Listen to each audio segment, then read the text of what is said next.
আসসালামু আলাইকুম রহমতুল্লাহ বরকাতুহু। কি অবস্থা, সবাই কেমন আছেন? ভালো আছেন ভাই? কষ্ট থেকে কথাগুলো বলতেছি। আমরা প্রবাসীরা এই পর্যন্ত অনেক আন্দোলন করছেন বা অনেকজনে অ্যারেস্ট হয়েছেন। তারপর দেশের জন্য রেমিটেন্স আমরা প্রবাসীরা বাংলাদেশে দেওয়া বন্ধ করে দিছি।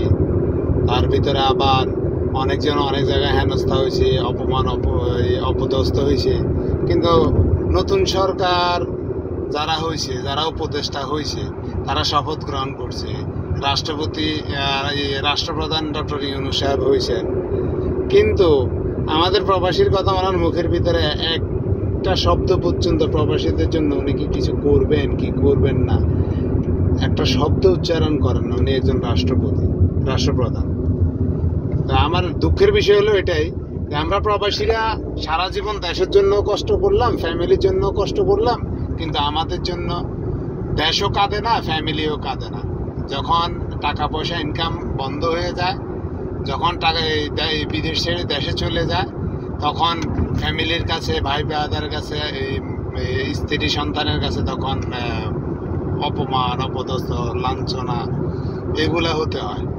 কারণ আমাদের জন্য সরকার যেরকম আমাদের জন্য কিছু করবে না, ওরকম ফ্যামিলিও সারা জীবন অপমান, অপদস্থ করে। আরো 2-4টা বছর থাকলে ভালো হইতো, আরো 10টা বছর থাকলে ভালো হইতো, এরকম ধরনের প্রেশার ক্রিয়েট করে।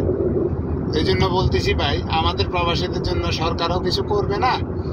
আর যারা যেই কোনো সরকারে আসুক, তারেক জিয়া আসুক, তারপরে ডক্টর ইউনূস সাহেব ক্ষমতায় থাকুক, উনি আমাদের জন্য কিছুই করবে না। প্রত্যেকটা সরকারের প্রয়োজন হচ্ছে টাকা। কারণ আমরা রেমিটেন্স দিলে দেশের অর্থনীতি ভালো হবে, দেশের অর্থনীতি সচল হবে। কিন্তু আমরা দিয়ে যাব, কিন্তু আমাদেরকে কেউ দেবে না। একটা কথা খেয়াল রাখেন ভাই, প্রত্যেকটা মানুষের চাহিদা থাকে, আমাদেরও চাহিদা আছে। কিন্তু আমরা বিদেশ থাকি, টাকা পয়সা পাঠাই, ছেলে মেয়ে বাচ্চা কাচ্চারা পড়ালেখা করায়, ফ্যামিলি চালায়, কিন্তু আমাদের টাকা দিয়ে কিন্তু ফ্যামিলি সচ্ছল এবং কি দেশের অর্থনীতিও সচ্ছল। কিন্তু যখন দেশের অর্থনীতি যখন একবারে সচল হয়ে যাবে, রিজার্ভ জমতে জমতে যখন 10 বিলিয়ন, 20 বিলিয়ন, 50 বিলিয়ন হবে, তখন দেখবেন যে আমাদের বাংলাদেশের মধ্যেই আবার একটা না একটা প্রবলেম দেখা দেবে। এই প্রবলেমের কারণে এই সমস্যা, ওই সমস্যা, প্রবাসীরা এটা করছে, প্রবাসীরা ওইটা করছে, তারপরে প্রবাসীগুলো লাগে এই প্রণোদনা দিতেছে, ওই প্রণোদনা দিতেছে, এগুলো বলে আমাদেরকে এই অপেক্ষা, মানে আজকে বাংলাদেশ সৃষ্টি হয়েছে প্রায় আজকে 54 বছরের প্রবাসীদের জন্য সরকারে কিছু করে নাই। এত সরকার আইলো গেল, আর নতুন সরকারের কাছে আমরা প্রবাসীরা কি আশা করতে পারি? ভাই, এটাই সবার কাছে অনুরোধ, আপনারা এটাই মনে রাখবেন যে আপনারা সবাই 1.5 কোটি প্রবাসী যারা আছেন সবাই দিয়ে যাবেন, কিন্তু পাবেন না কখনো।